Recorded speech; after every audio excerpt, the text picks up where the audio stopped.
Vamos para mais uma aula de matemática. Hoje nós vamos falar da linguagem algébrica das equações. O que seria essa linguagem algébrica? Geralmente a gente tem enunciados na matemática que precisam ser codificados para a linguagem da equação.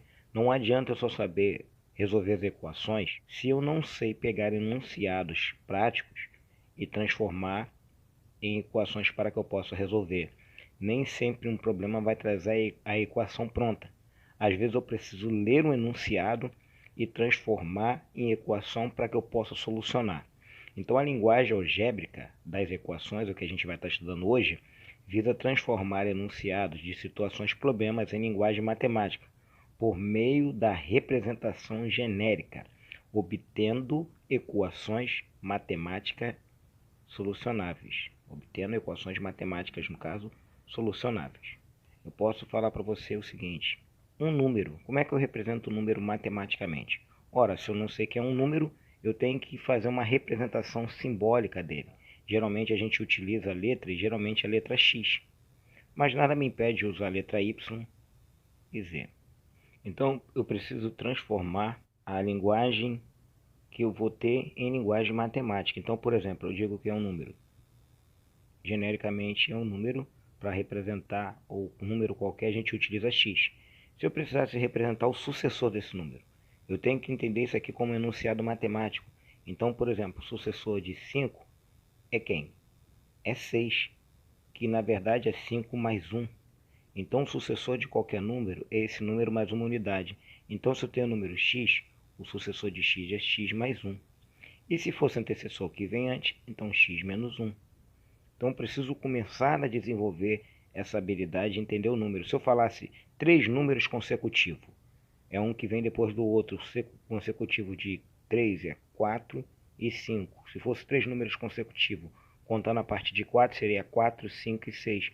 Então, se eu fosse escrever x, é o número, x mais 1 e x mais 2. Aqui está 3 números consecutivos, o primeiro número, o segundo número, o terceiro número, que vem um após o outro, né? É claro que dentro da concepção de números inteiros.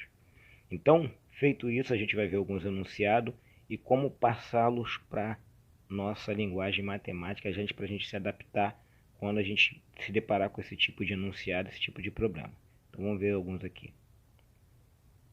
Então, o primeiro que eu coloquei aqui na lista, um número, como a gente viu, a gente vai representar por x. O sucessor de um número. Eu não sei quem é o número, mas eu sei que sucessor é um número mais uma unidade. Então, x mais 1. O antecessor de um número. O antecessor que vem antes do número. Então, seria um número menos uma unidade. O simétrico do número. O simétrico é um número com sinal trocado. Ou seja, vai ser menos x. Isso aqui está indicando que se o número for positivo, ele vai ficar negativo. E se ele for negativo, ele vai ficar positivo. Quando você vê um menos na frente do número, significa que toda vez que você pegar e precisar substituir, esse número vai trocar o seu sinal. O oposto de um número, oposto e simétrico é a mesma coisa. Então é um número com seu sinal trocado. O inverso de um número.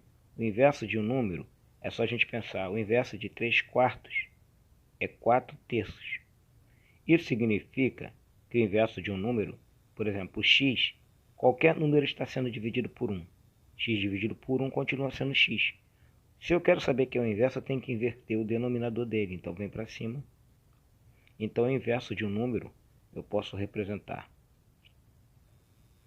por x, matematicamente, por 1 sobre x, que isso aqui também, matematicamente, é x elevado a menos 1. Propriedade da potência, para quem lembra, quando você tem um expoente negativo, você inverte a base e transforma o expoente em positivo. O dobro de um número, o que é o dobro? É duplicar o valor dele, então seria 2x. O sextuplo de um número, dobro, triplo, quádruplo, sextuplo, quíntuplo, sétuplo. Então tudo isso está representando o quê? esse número multiplicado. Então aqui, ó, sextuplo, lembra 6. Então é 6 vezes o valor do número. Se fosse o quíntuplo, seria 5 vezes o valor do número. Se fosse quádruplo, seria 4 vezes o valor do número. Próximo, a metade de um número. O que é metade? Você pegar um número e dividir por 2. Seria isso aqui. A representação. A metade de um número. Vai falar, professor, mas a gente não pode escrever assim? Só que lembra que a gente está transformando para resolver enunciados matemáticos. Então já adapta a escrever como x sobre 2. A partir da metade, a gente tem a metade, né? Terça parte, quarta parte, quinta parte. Isso tudo está indicando que o número está sendo dividido pelo número que você está falando. Então, no caso aqui, a quinta parte seria x sobre 5, x dividido para 5. Isso representa a quinta parte de um número. Ou, como alguns preferem, faz x barra 5. Só que eu não utilizo muito essa representação. Ou às vezes faz assim, x. Isso aqui dá no mesmo. Eu utilizo mais mesmo x sobre 5. Né? Mas se fosse quarta parte, seria x sobre 4. Terça parte, x sobre 3. O quadrado de um número. O que é o quadrado de um número? É você pegar esse número e elevar ele ao quadrado. O cubo de um número. O que é o cubo de um número? É você pegar esse número e elevar ele a 3. A sexta potência de um número. A partir do cubo, quem vem para frente não recebe denominações especiais. Então, a gente vai falar sexta potência, quinta potência, quarta potência, décima potência. Tá querendo significar exatamente isso aqui. Sexta potência é um número elevado a 6. Se fosse quinta potência, número elevado a 5. Se fosse quarta potência, número elevado a 4. Aí vem a raiz quadrada de um número. Raiz quadrada, x. A raiz cúbica. Aqui eu não coloquei, ó, porque quando eu não coloco, subentende que o índice é quadrado, até porque não tem raiz única, né? Então, raiz cúbica. Agora sim, a partir do cubo eu começo a representar. E a partir do cubo vai mudar essa forma de falar. De vez eu falar raiz cúbica, por exemplo, o próximo que vem seria 4. A quarta raiz de um número. A quarta raiz de um número seria isso aqui, ó, pegar um número x e colocar o índice 4. Lembrando que a quarta raiz e a raiz quarta é a mesma coisa. No caso, embaixo até coloquei parecido. De vez eu colocar a quinta raiz, eu botei a raiz quinta. É isso aqui, ó. Vai depender do livro e do autor que você for pegar, ele vai escrever, mas as duas maneiras, as duas formas representam a mesma coisa. Um número quadrado perfeito. Um número quadrado perfeito é exatamente o quadrado do número. Um número cubo perfeito é exatamente o cubo de um número. A soma entre dois números, agora começa operações. Soma é somar, a gente lembra do sinal de mais. Eu não posso colocar que é x mais x, porque os números não são iguais. Aqui eu não falei nada que os números não são iguais. Então tem que trabalhar com números diferentes. A soma é entre dois números, já parte do pressuposto que eles são diferentes, a não ser que o enunciado diga que eles são iguais.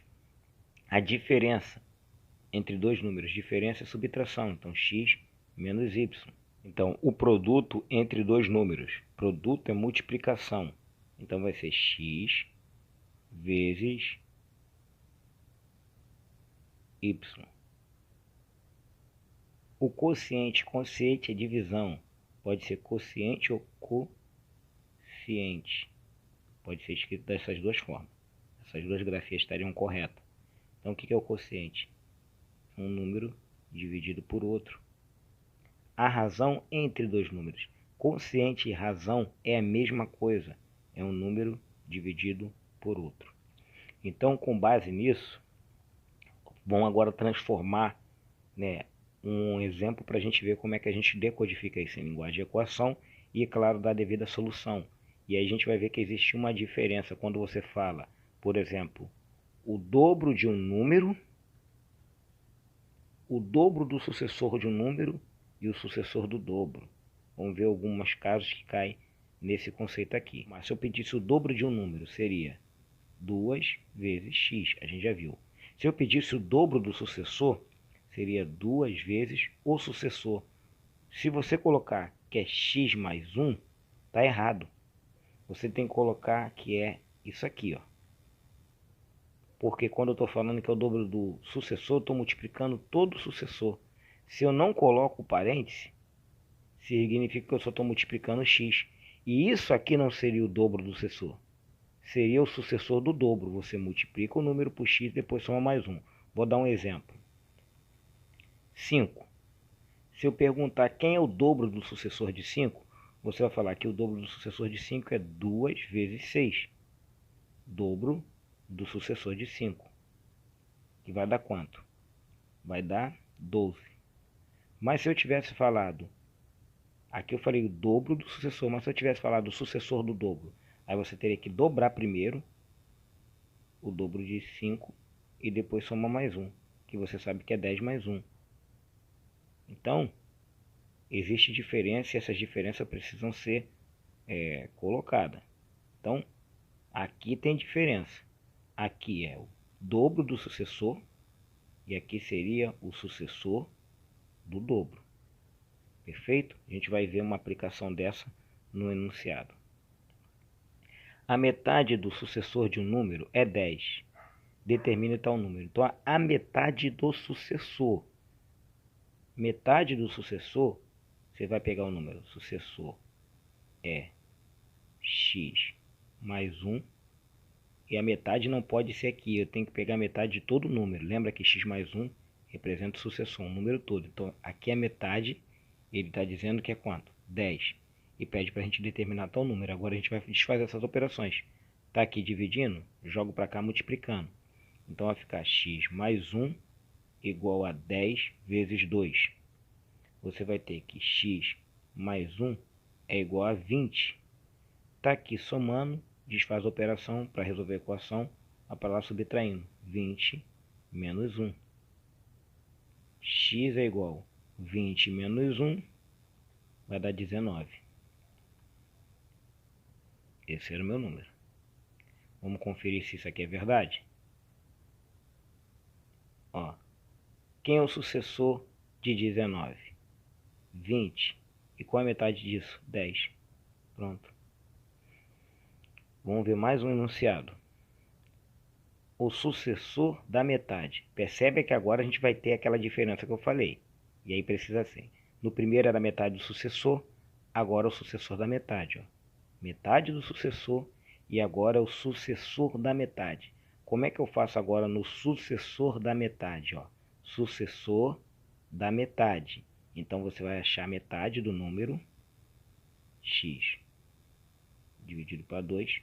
E o sucessor de qualquer coisa você adicionar mais 1. Ele está dizendo que é igual a 10. Mudou? Mudou. Porque agora primeiro eu vou desfazer essa operação aqui. Está como mais, vai vir para cá como menos. Então x sobre 2 é igual a 10 menos 1. X sobre 2 é igual a 9. O 2 está dividindo, vai vir para cá multiplicando. Então você vai ter que x é igual a 9 vezes 2. X é igual a 18. Resultado bem diferente. Ó. No outro deu 19 e deu 18. Ah, professor, sempre então vai dar consecutivo. Lembra o seguinte, que aqui foi multiplicado por 2. Quando você multiplica por 2 não dá tanto salto. Mas se fosse por 5 poderia dar um salto maior. Ok? Então espero que vocês tenham entendido. E a gente agora vai começar a aplicar isso para resolver os exercícios que muitas das vezes pode cair em uma equação do primeiro grau como numa equação do segundo grau. Porque eu poderia ter o seguinte, um número multiplicado com o seu sucessor. Isso aqui cai numa equação do segundo grau, porque você vai aplicar a propriedade distributiva x vezes x, x ao quadrado. X vezes 1, x. Isso aqui ó, já virou uma equação do segundo grau. Então, quando você vê o expoente elevado ao quadrado, você for resolver a questão, e caiu o expoente ao quadrado, você já sabe. Uma outra situação também, ver cair em equação de segundo grau, é o quadrado de um número, o quadrado do sucessor do número. Isso aqui também cai na equação de segundo grau, porque isso aqui representa x mais 1 vezes x mais 1. E se você for aplicar a propriedade distributiva lá, x ao quadrado mais x mais x mais 1. Isso aqui daria x ao quadrado mais 2x mais 1. Então isso aqui vira uma equação de segundo grau. Então, esses enunciados, eles tanto podem cair em equações do primeiro grau, como no segundo, como no terceiro. E é claro que aqui a gente vai estudar apenas as equações que a gente já tem o domínio sobre elas, que são as equações do primeiro e do segundo grau. Então, até a próxima. Fiquem todos com Deus.